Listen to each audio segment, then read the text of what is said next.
Retour sur place, au cœur même des commémorations. Cette fois, c'est Antoine Mariotti qu'on retrouve. Antoine, vous êtes pratiquement sur le tapis rouge, hein, on peut le dire. Quelle est l'ambiance ?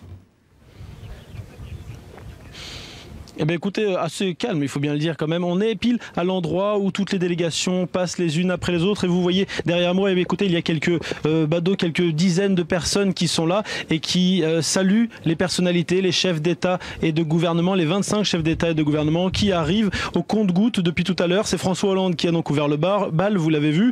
Et puis il se dirige ensuite à quelques dizaines de mètres derrière nous pour se diriger vers la tribune présidentielle qui s'est remplie petit à petit quand même depuis 2 bonnes heures. Déjà, Jean-Marc Ayrault, l'ancien Premier ministre français, était présent il y a 2 heures. Nicolas Sarkozy est arrivé il y a un bon moment déjà. Il ne manque donc plus que les 25 chefs d'État et de gouvernement pour commencer cette cérémonie.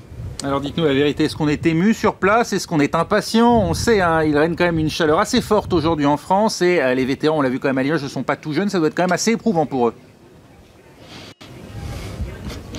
Oui, éprouvant, surtout qu'ils sont partis à 5h40 en bus ce matin de Paris. Donc, fatigant, certains étaient assis en tribune dès 11h ce matin dans la tribune qui leur est réservée. Ils seront 1800. C'est assez éprouvant. Il y avait beaucoup d'émotions. Pour eux, ils étaient ravis finalement de nous parler en détail, longuement, de leur 6 juin 1944 et puis des mois qui ont suivi, parce que on parle beaucoup du 6 juin, mais il y a aussi les mois de guerre très intenses qui ont suivi.